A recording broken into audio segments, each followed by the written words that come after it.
Here we are. Welcome to Spike's Car Radio. We're back here in Baldwin Hills because we had fun. We had a good time when we were here. The 4th of July, we saw some fireworks. We got to smoke some cigars. It's nice to smoke some cigars. I'm here with the, not the OG crew, but the latest, greatest crew. I guess Zuckerman, you were here in the beginning.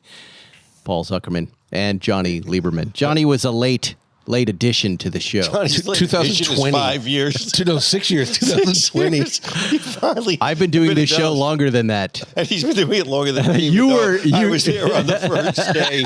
But Were you there in the very first show, or were we in the studio in the first show? I don't remember. We were on the porch. We were on the porch. That's where the first one. You and Jerry on the porch. Right. Like how I've been written out of the script. It happens. That's all right. It's not Zuckerman's car radio. It's Spike's car radio. Right. He said Thank you for acknowledging that. Yes. There's only one guy you need for this show, and that's a guy named Spike, not even me. Just any guy named Spike will do. Anyway, we have a terrific show. I was going over the stuff to talk about with these guys before, and I think we decided we should talk about Pebble Beach. One, I don't think I told you guys, but the show sold out. They never called to tell us, but I mean, why would they? I saw somebody on Patreon saying I couldn't get tickets. And by the way, I'll help you get tickets for their niece who wants to come see the show, which I thought very weird.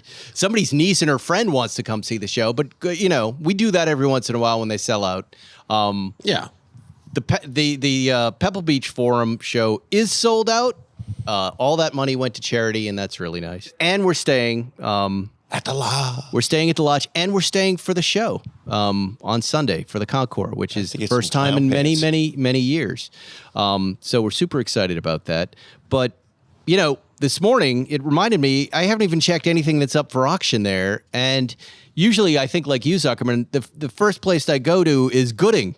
And when I went to the Gooding Christie's site and the catalog, I saw a lot of familiar cars that you were aware. Yes. And I'm right about this, right? There's a lot of Seinfeld cars there, or a lot, or a handful. There's one I definitely know of. Okay, well, the first one. Historically significant as the final Karmann-built Porsche 356C Coupe. 65 Porsche 356C Coupe. I did not know that was going to be there. Irish green. That's the Seinfeld car, right? Yeah. Am I wrong? Or a car like it? They don't use his name. That's his car. That's an amazing car. That was not offered to us. Restored by renowned 356 specialist Don Emory. That's the last 356. I think it was found in a field, if I'm not mistaken. I remember when Jerry found it and said, "You're not going to believe this. I found the very last 356 and we're going to restore it." That car's gorgeous. That's like the Chick Iverson car, dude. Okay, that wasn't all. Obviously, the 1968 Porsche 907 Langhack, long tail. That's that white one. That thing's killer. Historically significant is the first Porsche to win a 24-hour race outright. It was on this show. You can look up the episode. We went through it with Jerry. Landmark Works Porsche from the transformative Ferdinand Piëch era. Did I say that right? Piëch. Piëch. Winner of the 1968 24-hour of Le Mans. How about that? Second overall at 1968 Monza. Exceptional provenance documentation, exhibition history, and restored to exacting standards by our friend Joe Cavalieri. That car, I think I saw the estimate was $4 to $5 million, I think. But that's a big one. That's a car to have. And again, you can see Jerry talk about it in an episode. I think it was a YouTube episode, right? I don't know. I think we rolled in footage. Yeah. It was me, you, and Jerry, and we did a whole episode. That actually sounds like a low price considering like what a Ford GT that won Le Mans goes for. If that's the outright winner. Right. Are you sure it's not a class winner in 68? Because in 68, wasn't it a Ford GT as well? No, it's the overall winner. It's the one. They gave him the watch, too. Oh, you said Daytona or Le Mans? Daytona, not Le Mans. Daytona. Sorry. It's second overall at Second Monza. overall. Okay, Monza. All right. Yeah, Monza. That's a good race. Okay. 61 356B 1600 GS GT Coupe, silver. That's the one I want. It's more That like one. a charcoal gray. That's a four-cam 356. No, it's okay. Wait. There you go. I was thinking of the Super 90. And then the 61 Porsche 356B Super 90 GT, the Hackenberg car, the gray one. That car. I mean, those three 356s I have driven, and they are all remarkable in the way Chick Iverson, our car is. I want all of them. Tell me about the 61, because four cam I think Zuckerman might know more. four about cam that car. 356s are like the coolest Is that things. the one that he bought that was purchased at auction? I don't know if that came from our friend in New England. That's what I thought. And remember, Yeah. we were both bidding against each other on that one. If that's Yeah, what I'm thinking of, it's a fantastic, beautiful. Those are lovely three car. great cars. All three of those, the C, the 4Cam, and the Super 90 GT is really, Oh man, really a special. See, when you car. just say that, I have this memory of, you know how you get in the PCH traffic Yeah. jam and you have to take the highways home? right. I remember driving that car with Jerry, and we got onto the 405, and it finally opened up at Sunset, and just blasting in that thing all the way to Santa Monica Airport. When you said the car, I remembered that drive. That's one of those cars. I have a memory of a four cam. When I got to do the Mille Miglia one year, and I was driving a Gullwing, like a 56 Gullwing. And in the road that led to Rome, it was like the most perfect drive of my life, but we're flat out. We had an Italian bike cop leading us at about 130 miles an hour, and the only car that could keep up, there was some Alpha and it blew up and couldn't go, and there was a four cam 356 in front of me, and I'm just wide open for 30 minutes and just listening to that engine, listening to the Mercedes motor. It's like the greatest moment. But what's going to happen, do you think? I would Old cars, are they going to sell, Zuckerman? You know what? I don't think so. It's okay. The Seinfeld cars will. The Yeah. Seinfeld cars will. And the one thing is all of those cars are really great and well sorted. So Yeah. It's one of the few times I think you could buy at an auction with assurance that what you're getting is quality. Imagine, I'm sorry to interrupt. Imagine McQueen in the day selling his cars. What that opportunity looks like. He didn't have that big of a collection, but this is that kind of opportunity for the Porsche buyer. When Jerry's releasing things, they should be acquired. There are enough of us Porsche collectors out there that would have something like this in their collections. But I'm not saying that we need to buy it. Will people who don't listen to this show know that it's Seinfeld? Because usually No, in auctions they don't. they say the current buyer. One hide of the write-ups said used in comedians in cars getting coffee. A little breadcrumb. Wink, wink. I may have to throw in a bid on that Super 90. I was thinking about you, Zuckerman. It says when you go, Zuckerman will walk away from you in the Gooding tent or somewhere, and he'll come back and he'll go, I just bid on it. I just bought something. That's how you get the Daytona. That's Are right. you really going to acquire? That Super 90 GT is so good. It's the best. And it's such a great color. And as you know, the GT's being so light, and the pushrod Super 90 actually has such great low end performance as opposed to the as opposed to the 4Cam. It's such a great experience. A good driver around town too. Unlike the 4Cam, you got to open it up, which is also great. But yeah, with Morris Solomon's cooking, we sold another car, the 944. Is out the door now. And as some folks have pointed out, we're just selling Zuckerman's car. Yes, kind of. For now. No, we have our first acquisition. But we can bring things into the dealership now. Oh, is this we can acquire like a car that we know is wonderful, the Super 90 GT. The dealership can buy it. We can then talk about it and sell it right out. If we feel like the price is right. Just something to think about. When we're in Monterey, if you see anything, Zuckerman, we can call Dell, who runs the dealership, and say, your dad and I found something for the dealership. What do you think? This is fantastic. This is another way for me to rationalize impulsive purchases. I'm trying to get you to to step back from what's happening. There's been a paradigm shift in everything. Yes. It's two levers of addiction you can pull. Yes. Yes, and we're close to getting financing, the whole thing. We're in business for real. And like I said, we've been selling cars, but we have our first acquisition. Scott Rouleau, the head of sales, and someone who reached out to me, and I sent to Scott, and he liked the car, and I did too. This is a rare European market. 99 GT3, 996 GT3. Oh, hell Never yeah. sold in North America.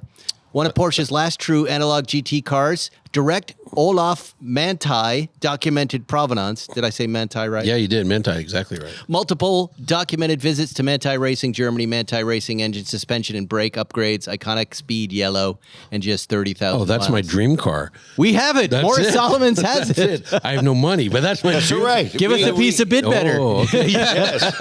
And you can have it. Okay, yeah. But again, like, you know, we've been pitched a lot of cars, and I'm just telling you, if you have something you want to sell and you want to do a deal, we're going to make it very easy for you. We're going What to a do all the great promotion. pickup. Yeah. That's And the I think- first year GT3. And that's It what was we're good. looking Yeah, for. we're looking for good to stuff. curate That- on the way in. Yeah, that's the non-Pruninger GT3, the only one he didn't do. Somebody messaged me about your Range Rover too, and it's not even on the site, but somehow they knew about that. Yeah. Wow. We may have said it's going on. I think last week we said it was going on. I've been talking to Scott and our tech people. They've got to get stuff up faster.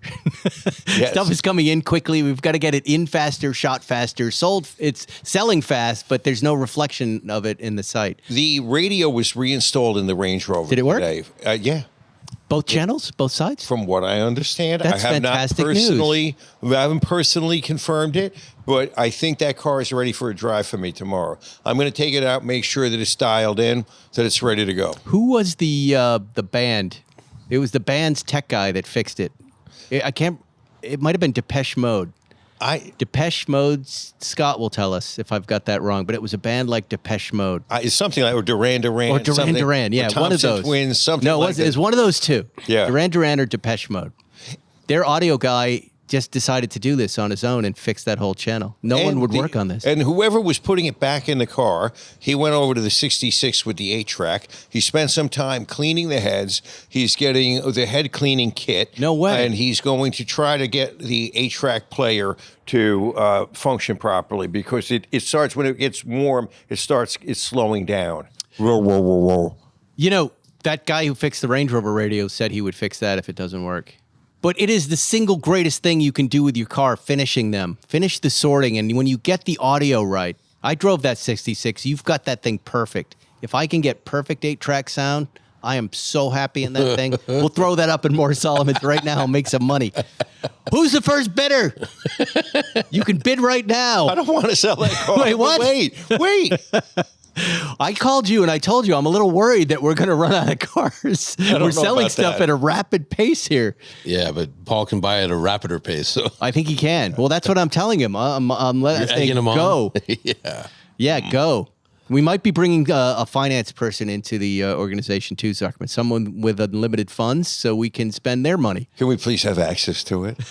We would. That's the idea. I want a whole lot. I want a transfer of a large sum of money, 8 figures, just like that. Look, and then I'll tell you this, Zuckerman. We know how to make money with cars. We've always known this. So we're already an engine that can do this. We just want someone can benefit financially from what we know and from our access. this is right. It's a good partnership. This is when a couple of junkies sit around and go, we can pay for our habit. We can pay for our own just gotta heroin send the guy just down to by Mexico. selling some. We know a lot of other junkies. right. And this is great. I guess as long as we're talking about it, we should talk about Blue Chew. No, CPR Classic. This car site was fantastic. It was always a great site. They always had great cars, and every time I saw a car there, and Zuckerman, you remember this, I would call Sam Cabilio, who checks my cars out and who's Jerry's car consigliere, and I would say, I know this is on a site you don't want to talk to, but look at this car. It's tangerine. It's a 70S. It's perfection. And Sam would just go, please don't make me talk to them. And I go, I'm going to make you talk to them. And then he would say, I'm not going to talk to them. And it turns out that was great advice. Sam spares us because the guy who was running the operation, who died in 2021, was arrested. His daughter. This guy had a scheme going. Oh, he wasn't caught. Yeah, no. The guy, Brian, he died, and his daughter picked up the thievery. Okay. She's the one. So Andrea Doherty inherited a collapsing business called CPR Classic after her father's death, then ran a Ponzi-style fraud scheme to keep it afloat, according to her attorney and prosecutor.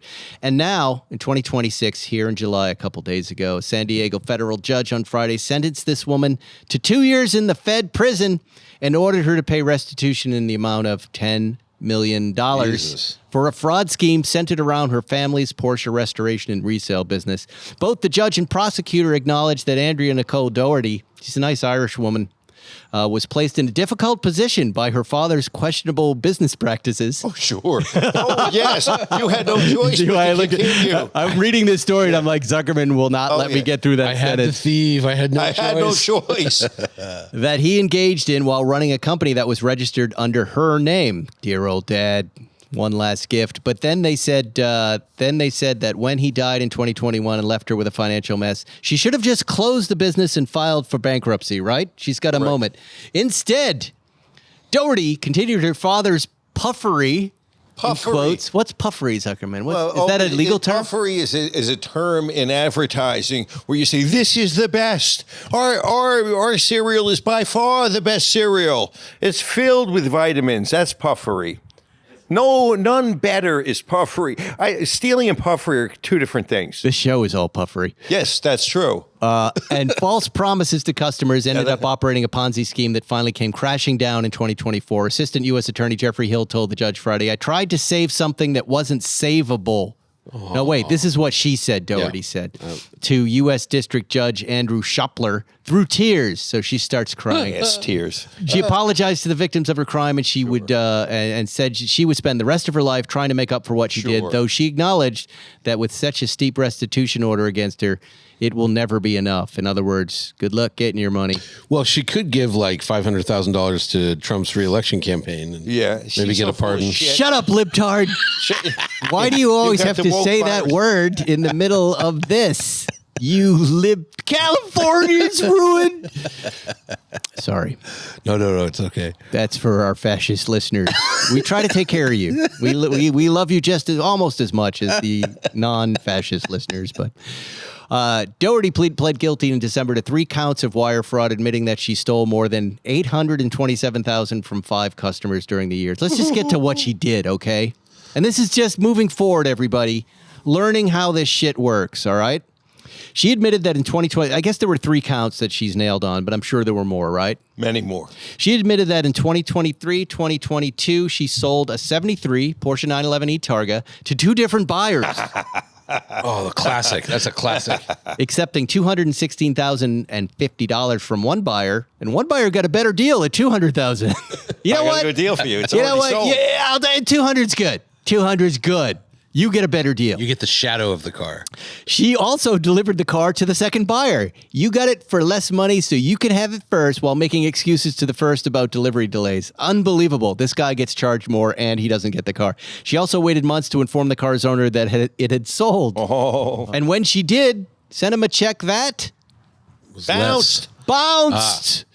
Later in 2023, she took a 72 911S that she would sell, or she took one in as a consignment. We'll sell this car. Maybe we can do this, Zuckerman, with more Solomons. Good idea. Make some money. The next day, the buyer agreed to purchase it and wired her $280,000. Doherty delivered the vehicle to that buyer, but did not transfer its legal title, nor inform the car's owner that it had been sold. Months later, she sold the same car. Nice. For $275,000. So really, you want to be the second buyer in the situation. Yeah. You're going to get a much better deal here. The car is cheaper the second time it's sold to the second buyer to some unavailable car. That's unbelievable that she does that. I guess that's a Ponzi scheme. Or it's a real reflection of the market that it's going down between the months. You know, those old cars, like we said, are getting cheaper. Yeah. The original owner transferred the title to the second buyer, unaware that someone had already paid for the... Oh, my God. Her third plea related to a 1983 930T slant nose that she sold for $130,000 after agreeing with the car's owner to sell it for at least $150,000. In order to complete the sale at a lower price, she forged the owner's signature on the legal title, Zuckerman. Nice. She placed the forged signature on the wrong line. She later discovered the car delivered the car to the buyer without providing the legal title and failed to inform the car's owner that it had sold. Everybody agrees the defendant was left in an awkward position by her father. The prosecutor acknowledged Friday in court, but he said Doherty would have never faced criminal charges if she had just shuttered the fucking business once he died. You know, I hear the narrative of a defense attorney, the narrative of the poor girl who was forced into this. She had no idea that her father was a crook. She had no idea that it was terrible. And then she was faced with it. And somehow she came up with how did she figure out all of these schemes? How did she know? Like that? Did it run in the blood? Just came to her. It was in her mother's milk. How did this happen? She had a Ouija board. She was talking to her dad. But I have to say, I'm kind of too. She should get 5 years. I was going to say, for stealing $800,000, getting 2 years is kind of like, why not steal? Why not? You know. And the crying. I'll never be able to pay this back. And how much time? Like that one. Because you're not. You're just not going to. How much time will she serve on that? She could be out very soon. Wow. She could be out in a halfway house in 6 months. Nice. I think that. Do they meet other like fraudulent car dealers in this halfway house of car thieves? They're probably. I did that with Ferraris. Actually, I think they'll probably be laughing at her. I know, right? Car salesman. Hey, welcome. You've got murderers. You've got all sorts of ATMs. drug dealers. Yeah, I would welcome her on this show and talk to her about this and go, tell us how this works. How can people protect themselves? Those are always my favorite guests, right? You know, the guy that used to break into homes who goes, let me tell you what you need to do to not get broken into. Right. She'd be a great guest. I heard from people of 3 or 4 other scams that she did. Okay, let's hear it. And this is all hearsay. This is all hearsay, but I heard from somebody in the car business that another trick of hers, and so there was even more dipping in the sense that she would give the titles to the bank. And so she used those titles to finance a floor line. So she was also getting money from the bank. When she took money in, she was supposed to pay off that portion of the line of credit to get the title released. Again, is that something we can do? Yes, of course. So not only did she sell the car twice, she also took money from the bank. So there was not double I got no dipping, problem with that. There was triple dipping. Yeah. So she owes the bank as well. Yeah. So when we run the Morris Solomon Ponzi scheme, how do I get involved? What you can handle. You know we're going to get a call from Jay Leno any second. Yeah, you Spike, you can't make those jokes. There's always somebody listening in Sacramento. Jay, come on, nobody's listening. Okay, well, another thing she did was what I heard was applying for a lost title.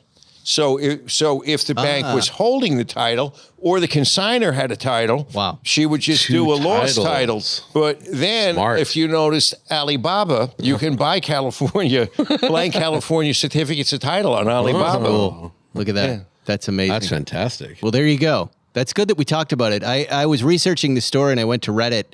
And it was being reported, parts of it were being reported 2 years ago. And the first comment was, I can't wait till Spike and Zuckerman and Johnny talk about it. I was like, oh my God. Nice. I had just put this in the show. Yes. Well, there you go. You got it, weird Redditor guy. Let's talk about the official tire partner of Spike's Car Radio. Vredestein. Vredestein tires are our favorite tires. Why? Because we get them for free. No, yes. That's only part of it. Oh.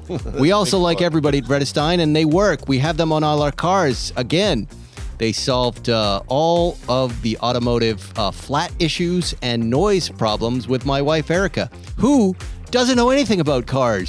But I put a pair of Quad-Track Pros, again, on her car without her knowing. And she said the car is so different with these new tires. It's quiet. How many tires did you replace? And I went, that's amazing. It's that much of a noise difference. And it was. That just tells you that those Teslas are coming with crap. They have crap.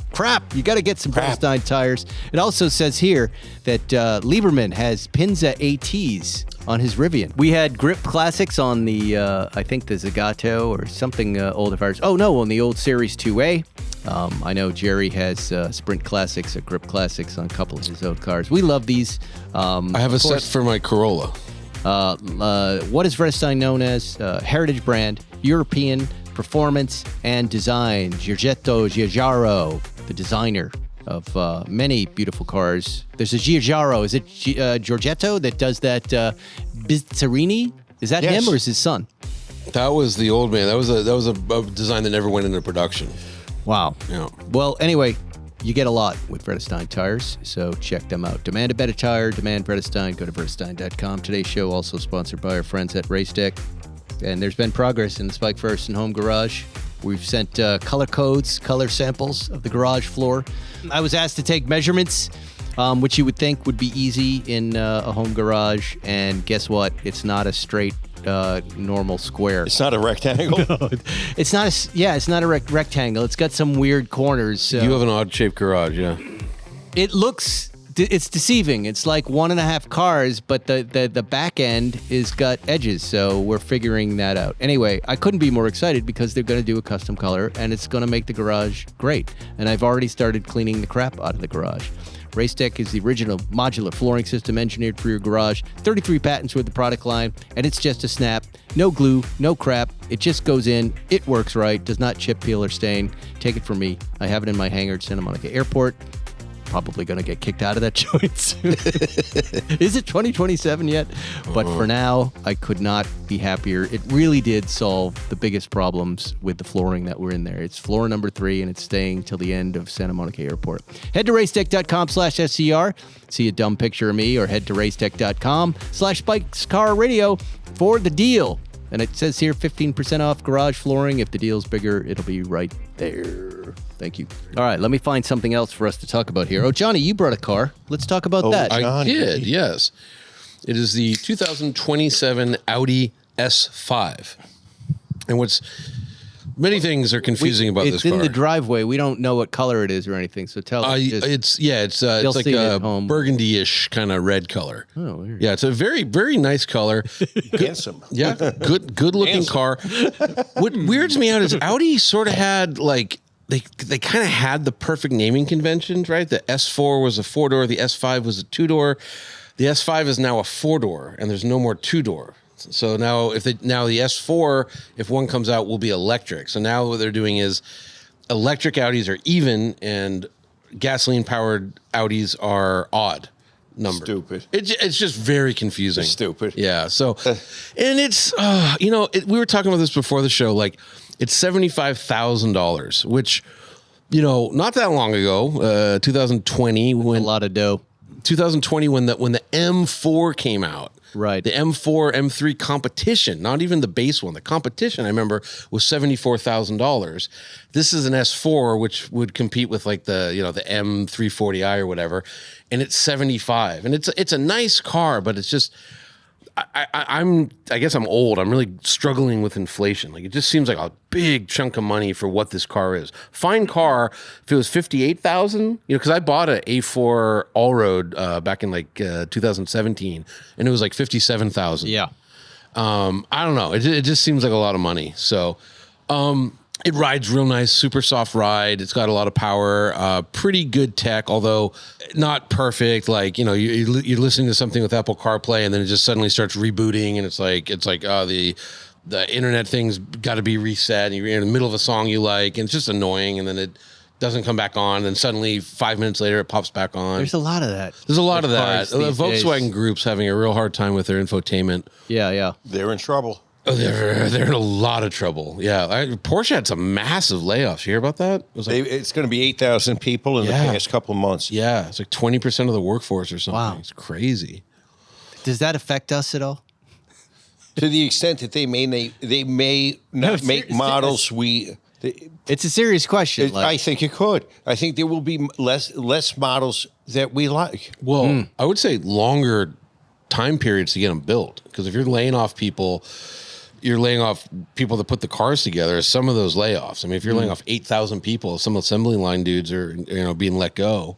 So it might just lengthen it. I don't know. It's crazy, but it's a very non-Porsche German Audi VW family thing to do to lay off workers. Oh, it's with that very uneasy union time in automotive. Yes, I've noticed things feel weird right now, and I can't quite put my finger on it, but things feel weird, right? It's weird. It's weird out there. Yeah. Or is it ICE? Is it electric? Is it Chinese? Is it is it inflation? Is it the end of the world? I can tell you. What's happening? I read this study, JD Power and Associate appeal study, that I wasn't even going to talk about, but it's kind of relevant now to what we're talking about right here. That's, names Porsche as the most appealing brand for the second year in a row. And what is the appeal study? The appeal study is a little different. Porsche, I guess, ranks number 1 overall among Porsche premium and all brands, scoring 896 on a 1,000-point scale based on high scores from 911 owners. Like 911 owners are fucking happy. Yeah. As we know, they're great cars, which says a lot. But the curb appeal of the Peel study.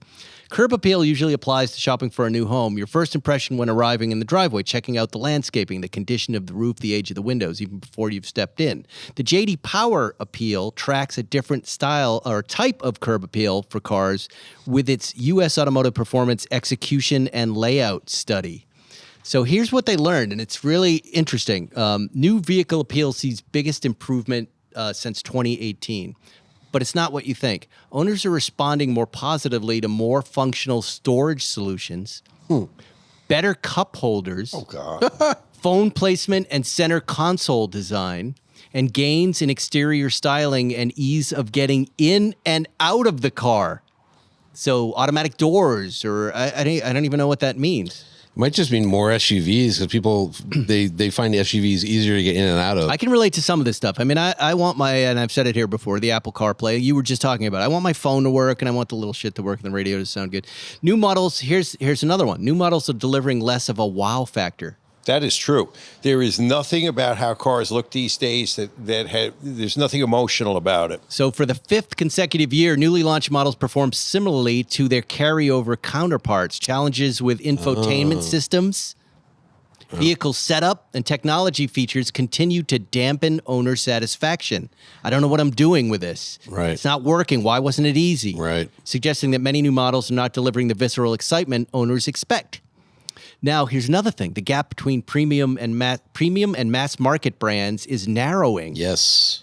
The emotional satisfaction gap between premium cars and mass market cars has shrunk to just 29 points, down from 66 in 2008.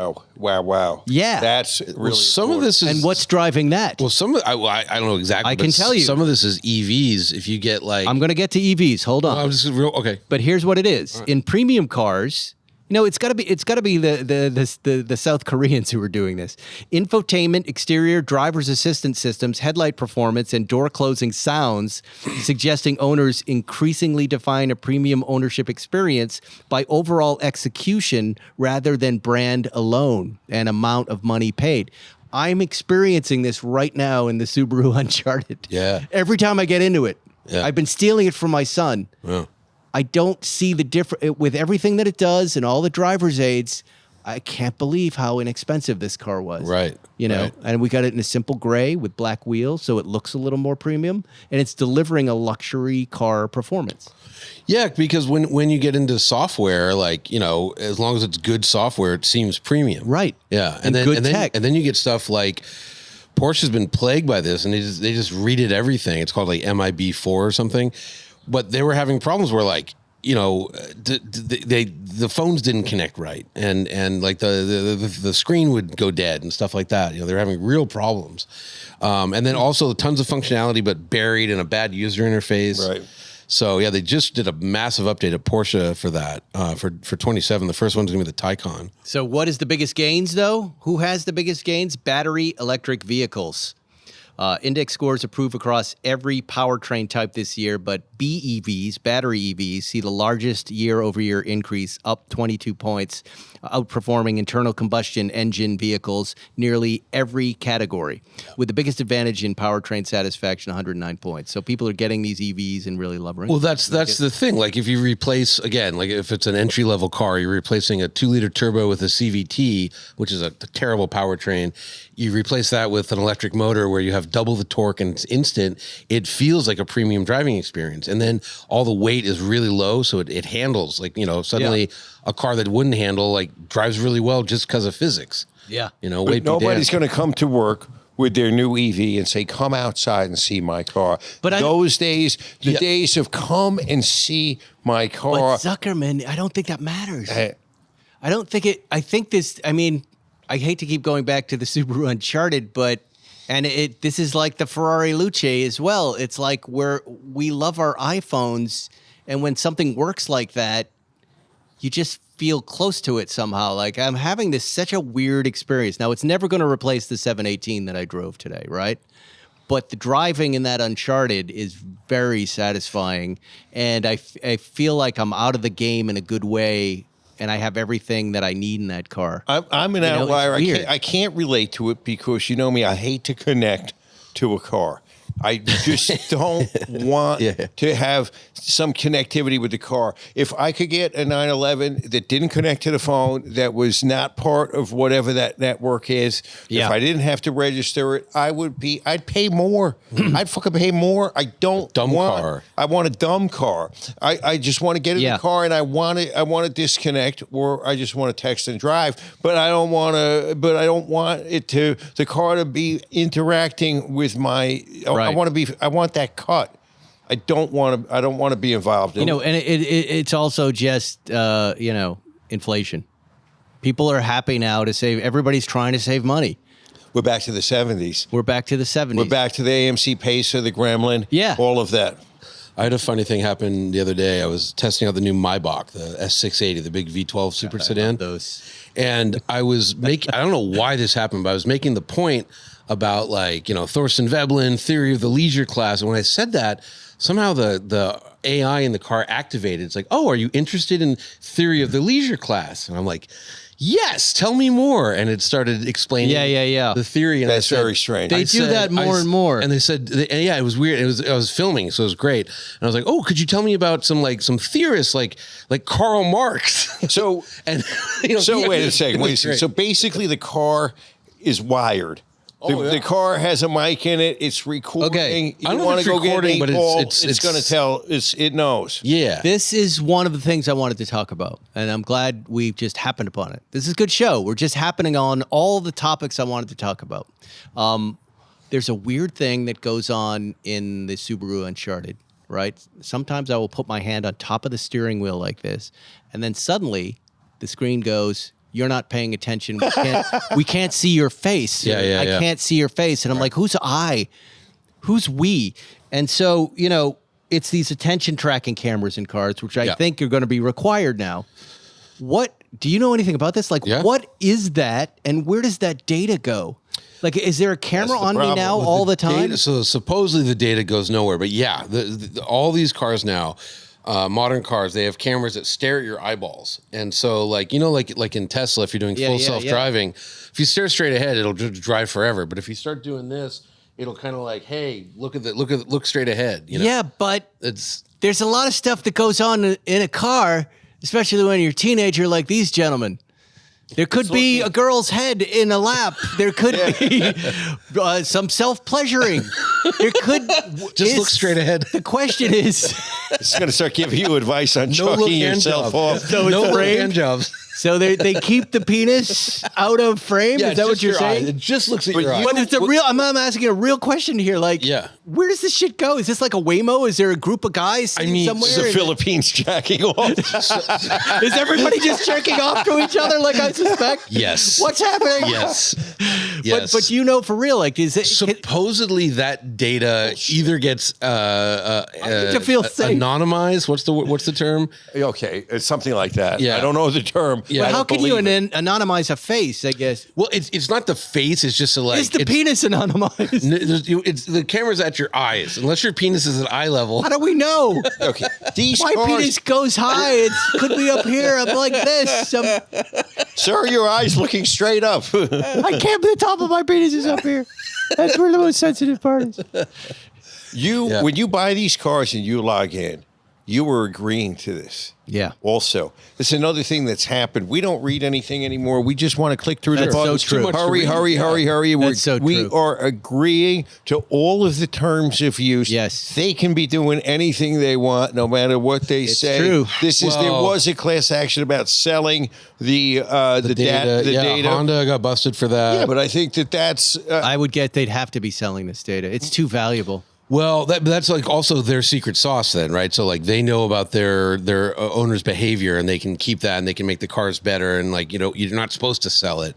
And if they do send anything back, the idea is it's supposed to be anonymous. They're just saying a driver, not Spike driver, did this. I think you're exactly right, Zuckerman. My wife had like an iPhone 2 that I replaced today, right? And so I went with her to get this done. And it came time for all of those disclosures in those forms. Right. And I just went, ding, ding, ding, ding, ding, ding. Right. I agreed to 10 things so fast in 15 seconds and then went, shit, what did I just do? What do you suppose? It's not like you can say, I don't agree to this. This is one of the disagreements in the law. Yeah. There was a case called Concepcion versus AT&T decided by the Supreme Court in 2015, which said that these agreements are part of an arm's length transaction, as if you could get Apple to agree to tailor these agreements for you, or that any of these things are open to negotiation. But doesn't like the Tunkel statute like automatically invalidate all the that? Tunkel statute, right, where like an individual can't, in good faith, negotiate with the corporation. That's where Concepcion versus AT&T said no. You basically have a choice. You don't have to have a cell phone. Yes, you do. You don't have to. Yes, you don't need any. You don't need any communication. You don't need any of this shit. You need a cell phone, it turns out. I'm a little worried. Buy an airplane ticket. You should be a little worried. So I'm a little worried about it. The way this car interferes. And I'll tell you right now, I've stopped masturbating in the car. So at least until I get some clarity. Breaking news, folks. Do you think I'm not going to do it anymore? Okay. So, question: just masturbate in Paul's cars. Could you? That's why we like the old cars. Could you tattoo? We're free and clear. Yes. Could you tattoo your eyeballs on your eyelids and just go to sleep? Yes, you can. There are those. Yes. People have done that. They get the cheap eye mask and put eyeballs on it. You can game the system. If I may, you can't game the penis. If I may break the fourth wall for a second, Spike's son is having to listen to this whole masturbation. He knows it's all jokes. He said he's an adult now. He knows we're in the joke business. He's still going to kill himself later. He's going to kill himself. Absolutely. He's going to drown himself in the pool. I'm sorry. I'm a human being. I apologize, Jack. Sorry, you're going to kill yourself. Now I'm getting messages for Jack. Hey, tell that. I'm not going to tell Jack anything. Leave him out of the show. You named your son Jack and you love masturbating. Hey, Jack. The truth is now coming out. It wasn't JFK. It wasn't JFK. It was what I like to do in cars. I named you after that. Anyway, very good, Judd. Very good. Very good joke. Thank you. 6 years in, he finally gets one. He delivered. You motherfucker. Hey, here's some news. Toyota's new MR2 was seen, caught testing. Oh, yeah. Some Japanese guy with an iPhone, speaking of iPhones, took it out and caught the this MR2, or what they think is the MR2, zipping around the test track in Toyota's test track. Doesn't say here where. Zipping. The new car is widely tipped to go mid-engine, all-wheel. I've always loved these cars. I'm kind of excited about this. I have a right to be excited about it, right? Yeah. This is a good thing. Toyota's doing great performance stuff right now. Right. That's exactly what I thought, right? Is there any, are they going to do this right, or are they going to give us an underpowered MR2? Oh, no. Well, first of all, MR2's never had power, but if they... No, I know, but so if it's like the team behind the GR Corolla, so this will be the GR MR2 or something like that. Look, it's 300 horsepower, 300 pound-feet of torque. It's plenty. It's going to feel great. If you put that, or if they did a 4-cylinder version, it would be like 400 horsepower with same engine architecture. It could be completely awesome. Is this going to be unique to Toyota, or do they share it with somebody else? The only Subaru version. I mean, I don't know if Subaru would ever do a mid-engine car, like maybe, but I think it's unique to Toyota. Plus, they have the GR GT coming out, that big supercar. Yeah. So that's it's cool. Yeah, I got excited when I saw it. I thought it was great. Yeah, I thought it was really cool. We talked about the tennis watch. No, we didn't. You can get that now. Oh yeah, I want still out there. It's almost sold out too. That's been really fun. There's only one floating around right now, and I have it, and I'm excited about it. There was something else. We talked about the Morris Solomon thing. Oh, Bizzarrini did contact me, Zuckerman. Here's interesting. We talked about Bizzarrini last week. Before that show posted, Bizzarrini reached out to me and said, hey, would you like to talk? And I still don't know what that's about. The guy knows you. Mm-hmm. I don't know if maybe I responded to an email that I don't remember, or maybe I expressed interest in the car. But long story short, that car, that Bizzarrini Targa, has a really interesting story. He gave me the whole story on the car. This was a car that was designed, not made. Very much like the Zagato. They found the plans, they were going to make it. But here, of note, And it's the Giugiaro who designed it, was telling Porsche executives about this car in the 60s and about this idea for something he called, Bizzarrini called, Giugiaro called, the Targa. And with that, and you saw in this car, right? We'll put a picture of it up so you can see it. You see that Targa band right there that looks like the Porsche Targa? According to Bizzarrini, Porsche stole that idea and the name Targa and kept it as their own. Not? Well, Bizzarrini, and they just decided to let him do it. Wouldn't be the first thing they stole. What else did they steal? Gold. A lot. We don't Nazi gold spike. Yeah. Well, the Volkswagen. No, but like, what year was the first 911 Targa? 68? Yes. Yes, I think. 67. 67. Or There's a Bizzarrini. 67 Targa? Soft window, yeah. Bizzarrini was out of business by 66. You know, so that checks out just timeline wise. But you know, they're going to make 10 of these cars. They're a couple mil. I think they're going to offer us one, Zuckerman. Good. And we're going to visit with them when we're up in Monterey. Nice. We're going to look at this thing up close. So I was saying, like, what's the 5.3 liter engine? And Anthony Day texted me and said, it's the truck engine, Chevy crate truck engine. Yeah, so, with fuel injection. Yeah, I just hope they could get a better engine. They could. I mean, it's a But fine isn't that engine. the I know. whole point. You're supposed to use a Chevy. Yeah, but use the new 327. 6.7 liter. Like why have a 5.3? I do say that is my one apprehension, that it does not have a more exotic motor. But Bizzarini's always had a Corvette motor. No, I know. Yeah, so that's fine. I just say, out of all the crate engines lying around, you could do better than a 5.3. You could do the 6.2, which is awesome. Well, maybe we can change that. I don't know. I want to hear it. Options. Or the 6.7. You want the 6.7? Did you see? Did I send you the video of Harry's garage where he drove it? It sounds pretty good. Yeah. Of course, it'll sound good if the car looks great. It's a good thing. It's a cool thing. Anyway, we'll hang with them. We'll talk to them. I told them they could bring it on the show. Nice. Yeah. Get them to come down after Monterey or before Monterey, and we'll show it to the audience. And I just think it's a cool thing. It's a beautiful creation. Beautiful. I think they did a good job. Absolutely beautiful. We have a lot of questions to get to from our dear listeners, but first, we're going to talk about our new sponsor here, Cash App. Cash App must be read word for word. Okay, not that part, Spike. For all the parents out there with teenagers, we know you're already trying to keep a million different things under control. Cash App is here to make sure your teens' money and their spending isn't adding to that craziness.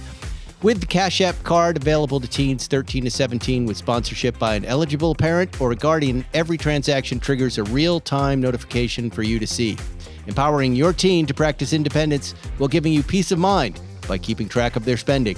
You can also manage everything directly from your own Cash App account without having to switch between the two, making it simple to stay connected to your teen's financial activity in a way that's both efficient and empowering. Finally, no one wants unnecessary surprises with Cash App. There are no monthly fees, no minimum balance requirements, and no hidden charges when sending or receiving money.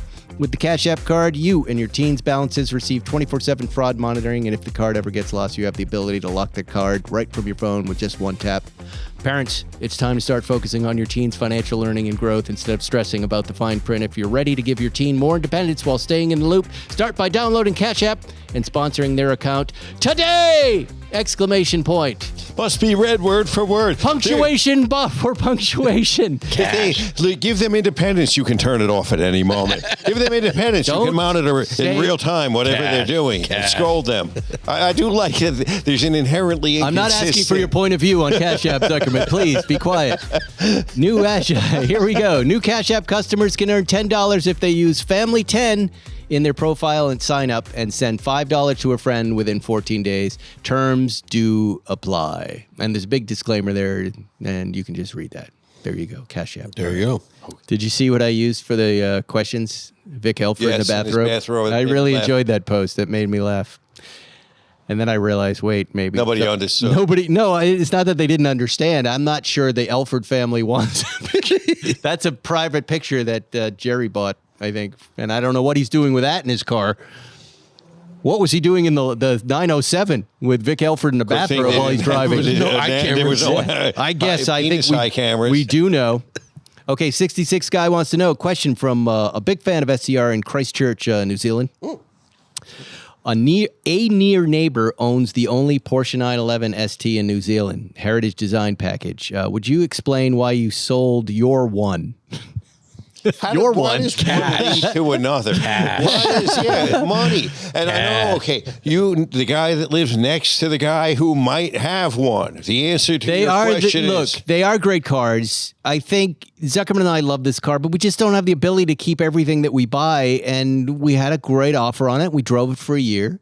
Truthfully, I drove it more than you, right? Yeah. The dog didn't care for it. And we moved on to the 718 and we're moving on to the GT3 Touring and then the SC after that. So get ready. That's our ride. We like to bring you guys these new cars, drive them and experience them.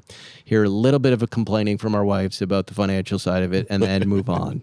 But we did good with that. And we thank our friends at Porsche Clearwater for keeping us in that game. Because otherwise, we wouldn't be in that game.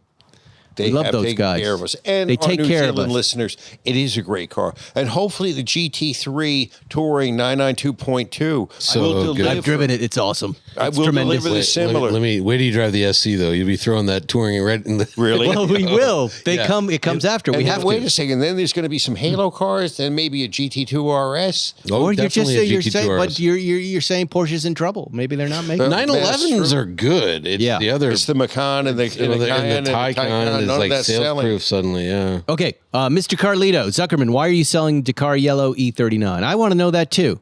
I don't know, but it's not like you never took to the car. No, I have taken to the car, in fact, but I figured I would put it out there if the right offer comes along. If it doesn't come along, I had to send the white E39 went back to EAG. There was a couple of tuning issues that turned out not to be issues on anything they did, and that car is coming back. And I've got two E39 M5s. I got two E34 M5s or an E34 M5 and the Alpina.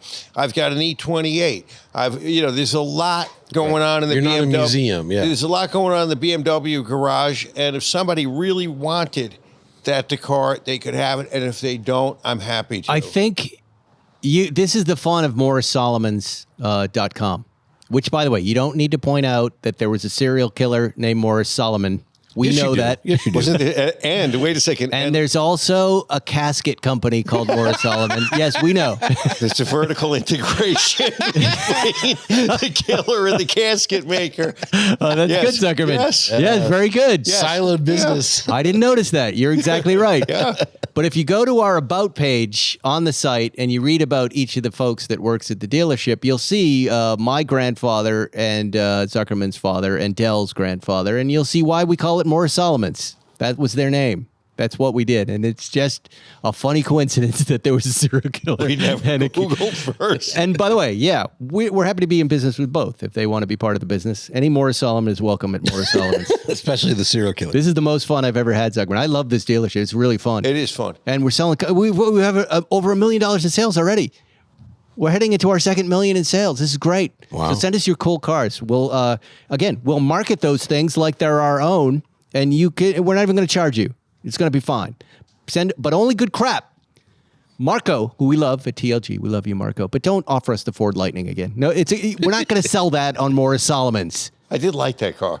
It's a great car. It's a great truck, yeah. But do you understand? The listeners understand what we're doing there. We just want cool, rare shit. That's Lightning? a great one, yeah. 93 is killer. Yeah. That's the one. All right, maybe we'll sell that. Any Lightning is a good Lightning. Okay, Tom Men wants to know, what watch are you guys wearing? I'm wearing the Porsche design chronometer certified that we got with the GT3 RS when it was delivered. Seiko Emperor Tuna. Oh, very nice. Oh, the biggest. And little, just a gold 6263. Yes. Oh, that's all. That's it. That's right. it. Yeah. That's all. That's small. That's why he's selling the yellow BMW. I saw another question about watches for you, Zuckerman. I don't remember who wrote it, so forgive me. But they said, "What are your top 3 favorite watches right now today?" Jeez, that's a hard one. Right? Well, just pick 3. Okay. What do you like wearing? This Daytona. I've seen you wear that. I love last wearing. Week or so. There is I have a 66 GMT that's brand new that I really enjoy wearing. I've been liking GMTs lately. So, and then there's another GMT I have that has like the dial turned like a wine color. Oh, yeah. And it's gold. And so, that's nice. Yeah, I've really been digging tropical, that. Yeah. Nice. So that's what's going on for me. And of course, there's a couple of SCR like that tennis Sheffield. watch. Yeah, the Sheffield. They're coming the in for tennis you, boys. watch. I'm really looking forward. I want that one because I love the idea that it's solar powered and not battery powered. You know, it's so cool. It's something weird that I learned about solar movements, that it actually makes you feel good when you're outside wearing it in the sun. I didn't know this. Why? Because it's charging. You feel like you're charging your thing. You know that feeling What when, thing? when you plug in an EV and it feels good, like it's recharging. You plug in your phone, it gets to 100. Yeah. There's a little buzz you get from wearing a solar movement watch that it charges. And the idea was, when I was talking to Jay Turkbus, I want to encourage people to get out more, and play sports more, not just tennis, but be outside and use your watch in a different way. Can we make a breathalyzer watch to encourage people to drink more? You still need to design one, Zuckerman. I've got you're the up. design. All right. Tell Jay to call me. I know what I want to do. He's in Italy right now, enjoying himself, taking some well-earned time off. That company's on fire right now. It's doing a great job. Yeah. Quietly cornering the micro watch market, Sheffield. Let's see. Woohoo Mobile. Can you deliberately misquote the power specs and weight of every car you mentioned? I'd love to keep track of how many times Johnny can interrupt. Shut up, Woohoo Mobile. Yeah, Sorry for knowing. Leave Johnny alone. Johnny. Sorry for knowing things. I'll try and be dumber for you. Yeah, he's the only knows legitimate anything. car guy here, dude. That's his job, is to correct us. Wow. Yeah. Someone was complaining about me not shaving. So I shaved. There you go. I shaved. All right? Fuck you. Fuck you. Fuck you. Fucking asshole. Motherfucker. God damn it. Don't get me mad. Cocksucker. Okay. Porsches, our friend from Cedar Sinai. He's the guy who throws on the Good Boy Bob car show, I think, or at least promotes it. He says, Vic Elford once told me that his love of motorsports started after World War II with his dad going to the modified airfields like Silverstone that held the early Grand Prix races. Which track holds the most significance for you guys? Wow. I like Willow Springs. I have a history with Willow Springs, the rebirth of Willow Springs. To me, that's a wonderful track. I also like what used to be Sears Point, which is now Sonoma Raceway. Yep. Yeah, any place where I've taken racing lessons, I get attracted to that place. And what's Road Atlanta? Yeah, With Road Early Atlanta's Haywood. great. And for me, it's always about what happens there, and if something fun happens there. But really, the amount of times we've been to Willow, with Jerry's collection and other cars and doing stuff, that place has a special. I used to go place. once a week. What's your track, Lieberman? I mean, Laguna Seca, I just have a soft spot. I've done thousands of laps there. I love that track. And then I was also thinking, I just love the 24 Hour of Le Mans. So Cirque du Sarthe is like just such a killer fucking track. And then, Favorite track? Yes. Well, La Cienega Boulevard. Monday morning. Monday morning. Oh. The northbound La Cienega, right lane. That is my track. It's impressive they got that Sunset Boulevard open, isn't it? I thought for sure that was closed for the rest of the summer. Forever. Yeah. It's cool. How did they do that, by the way? They quickly filled it in. I don't know how. But don't they have to put a pipe in? Listen, I heard a lady got swept down Palm Avenue. She did. I saw it. It was like one of Pharaoh's soldiers at the Red Sea, just getting swept It's away. amazing. Ned Perillo has a question for Jack Ferriston. God damn it. Leave him out of this. Leave him out of it. He's not a minor here. Will there be a Sheffield Camp 26? He wants to know. That's the watch that we designed with Jay, Jack. I think you and I, we were talking, you want to do more of an outdoor watch, right? That was less specific to going to camp in 2026, more of like right? an adventure watch. Yeah. So we're working on more of an adventure outdoorsman watch. Jack likes to live out in the wilderness more than the city, so he wants something that he can take whitewater rafting or some dumb shit like that. A field watch. What? Emmanuel, what was the aftermath of SNL like when you were there? Was there any aftermath? And did you ever try stand-up? Yeah, I did. I didn't like the late nights. I liked the stand-up. I didn't like going out at midnight. It was, I like being in front of a teleprompter of stuff that I write and doing a monologue at 4 in the afternoon. That's what I like. Short of that, I like this show, but even this is too late. This is getting too late for me. It's almost 8:05. Oh my God. It's time to eat and watch Netflix. Yeah. When Radamek gets out of jail, Mike Traficante wants to know, and assaults me, what personal injury? Shut up. That's not a real question. People are trying to be funny. We want real questions here. Okay, this is a good question. When are we going to see Zuckerman on Talking Watches? Didn't you already do one with Ben Clymer and Hodinkee? No, I never did one. You never did one. I think it's time. I think you've risen to that that place where you've got a point of view. You're a person of note here in California, and you've got a very esteemed collection. And Ben Clymer, or if he asks, I will, but I'm not going to ask him if it comes up. Good enough. I did that one little show with Adam Gold and Amenta. That was enjoyable. I did one with Ben Clymer, and people still talk about it. Really? Yeah. He's got a big audience. It was so many years ago. Yeah. People still talk about it. And then what's his face? Perry. Who? Oh God, Damon Dash. What are you talking about? Perry podcast. That guy. Perry. Oh, Perry. Oh, yes, of course. With Trevor. I was That- saying Travis, but that's more broad based, I think. You know, we really talked about design. We talked about art. We talked about Paul Williams, about the various designers, John Wolfe, Harry Harrison, who designed this house.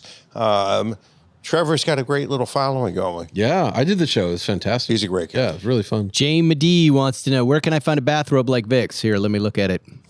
Go to your local Goodwill. No, this looks like a prison bathrobe. This is really weird. Like, when Jerry bought this stuff and he put it all out on the table, this is the first thing I found in this little like locker of photos. I went, oh my God. Because it looks like he's got not just a bathrobe, but he's got this white glove on. He's got a strap around it. And then there's a tube coming from the strap. He's shooting up. That could be catheterizing. He could be getting an enema or something. I don't know what is happening in this picture, and I might have to delete it. It's an awful picture. I think it's one the greatest bathroom. That looks like a bathroom that was never washed ever. But why would this get sold? The picture? Yes. The picture was just in piles of crap. Yeah. You're lucky you didn't get worse ones. We should make a shirt out of this. Oh, wait. A bathrobe. Make a bathrobe. There's my idea. Let's make a Vic Elford. Yes. SCR no, we can make it ourselves now. We have a Spike's Car Radio store. But if Blip Shift has, if that's a quick way to do it. And if you think people are going to buy that. Yes, and then we get the bathrobe, the SCR, and you can individualize each one of our faces from whose face do you want on your bathrobe. Historically, SCR joke items don't sell well. Really? Remember when I wanted the SCR piss mat that goes around the toilet? No. Yes, I remember. I remember forgetting that. Yes. Yeah, I don't know. Look at the gloves, Zuckerman. Like, what is happening there? You're good with this stuff. Hand me that phone. I can't because I got the questions here. But look at it on my Instagram there and see if you can tell us what's happening there. Next question. No. I want Zuckerman. Zuckerman's really good with figuring like weird shit out. Like this to me looks like a doctor's office and the waiting room in a doctor's office. Maybe he burned his hand or something. And then zoom in on that hand. I can't do it. Okay. But he's got a glove with a strap over the end of it and a tube coming from it. But the tube appears to be coming from his hand, maybe? I think that the tube is maybe part of a chair. Do it into the mic. Do it into the mic. I think that the tube is part of a chair that you're not looking at. But he's got the glove, like a racing glove, with a watch on. That is very strange. That's a strap, I'm telling you. You think that's a strap on the right? Yeah. It's got a joint in it. You see it? That's why I think it's aluminum. Well, maybe somebody can look at it and tell us what it is. That bathroom's, I just think the bathroom's dirty and disgusting. That's a weird tip. Really? You have a bathroom? How often have you washed it? Oh, I think I have a bath. I don't think I've ever worn it, but I think I have one. Okay, we're running out of time here. That's a fake thing I say as a host, just because I want to leave. Yes. Half-Life of Beavers wants to know, is Zuckerman ever going to bite the bullet on an Emory car? Did you see the episode with Rod Emory last week? He was great. It was fantastic having him on. He brought on that Def Leppard car. We had so much fun. And he had that, what was it, a Prie? Yeah, hot rod. Hot rod. That was so beautiful. It's a beautiful car. So beautiful. Listen, here's the problem. I don't think I got 4 years. You know what to wait 5 years to wait. I could be dead any day. Can I tell you what I told him? And you tell me if this is accurate. I said, here's how you would sell a car to Zuckerman. You call him on a Thursday afternoon. Check the weather. Make sure it's a nice day. You call him on a Thursday afternoon, and it has to be a car that somebody just stopped paying and you have to just say, do you want to jump into this? It's almost done. You're 100% right. That would be exactly before too many of the decisions are made, but it's in there, and you're within a year of getting it done. Yeah. He does that, I'm all over it, but I don't know if that quite often happens, and he might have 10 other people ahead of me, but that would. That's the advice I gave him. Well, that's the best advice. And then he said, I don't need to sell a car to Zuckerman. I said, I know you don't, but it would be so nice because he loves your cars and you love him, and he agreed. But apparently nobody drops out of these cars. Nobody steps away. I go, there's got to be a moment where someone has a divorce or a bankruptcy. I should have asked him a long time ago because I just, here's the greatest thing about Rod. He's telling the truth about how long it takes. And in a way, it's better off lying to me and tell me it's going to take a year and it takes 4 years. Okay, because then I'm in. Yes. But when I hear 4 years, I go, that's too long. But he's right. That's what it takes. Remember when my Speedster got wrecked and it had to be restored? That was 4 years. It's just what it takes. Yep. All right, last question, Jeff Pennington. What do you enjoy most about live SCR events? I think we already talked about this in the episode, but we do have 2 more events coming up. We have 3 total, but 1 sold out. We're playing Audrain. And Johnny, you and I are there. Maybe Zuckerman will be there. We're doing multiple events there with Jay Leno and Donald Osborne and the whole crew there. We're super psyched for that. That's in October. November is Zuckerman's friend, Time to Drive. Is that what that is? That's Miami, right? Watches and cars and lots of celebrities. I was playing tennis with a guy. He said, hey, my friend is going to be there. Will.i.am, I think, is going to be there. I'm going to be there. It's my birthday month. Fantastic. Let's go. And we're doing a bunch of stuff for them. And then, there was somebody who reached out and said they want to put us on tour and do 12 dates around, all over the place. And I said, sounds expensive for them. I think we all have kind of day jobs. And I want Zuckerman to go. So 12, we're never going to do a 12-stop tour. But I said, look. If we were going to Mumbai, if we were going to weird places. Global tour. Yeah, global tour. I want to do, we owe a trip definitely to England, to London. A couple stops there, and Australia I think would be good. But here's what I said. Let's do one locally. Let's do one here in California, in LA, hopefully. Let's make it a little cars and coffee with some food, some coffee, and then we bring everybody in and we all do a show together. And they like that idea. And I said, if we all like that and everybody, I don't think we care about the money as much. We'll make some money. Yeah, I mean, if you can make like money, if we have fun, if we make a little money, but most importantly, if everybody's happy who comes to this, we'll do more of them. We'll do another one in New York. We have a lot of listeners in New York, and Chicago would be another place, they said. But let's just do one, right? Let's do one. And I've never been to Chicago. Really? They got those hot dogs. You got to get there. Pizza. Yeah, get there before it's really cold. Or my hot. advice. I have been on tour in Chicago. It's nasty. Yeah. But it's a lovely place to be, and the pizza is what you eat there. April and May. That's when you want to go. Yeah. But let's do one of these. So I'm going to plan that, right? You guys are in. I'm in. And we'll do a little cars and coffee in an afternoon, probably do it maybe to school so we can go into the theater and use the parking lot and stuff and keep tickets at a reasonable price so everybody can come and see if that's a good time. And again, let the listeners come be a part of the show. Maybe not the big stage, bring people up. Make everybody part of the show. That's the idea. Right? Sounds good. Yeah. We didn't answer the question, but it sounds good. He didn't have a question there. That's right. Jeff. You don't want to know stupid question. Well, we did. We said if we enjoy it and we have a good time, like we did at Audrain, and we enjoy Pebble, then we'll do it. But if not, we're not going to do it. Mr. Pennington's a long-time listener. Long-time fan. Great He's also out of his mind, right? Yes. 100%. He's a lunatic. Something with monkeys. I forget exactly. So there's a monkey situation. Really? But he's a nice guy. He has a monkey situation? There was some monkey thing. I remember he was DMing me and you. Okay, let's not get into it, please. He's finally been deactivated. He's finally acting normal. That's our show. Excellent. Do you guys want to stick around, do a cool down lap on Patreon? Yes. We'll figure it out. All right. You go to Patreon if you're a subscriber, you listen to us, we're going to talk some more. If not, we'll see you next week, Spike's Car Radio. Goodbye.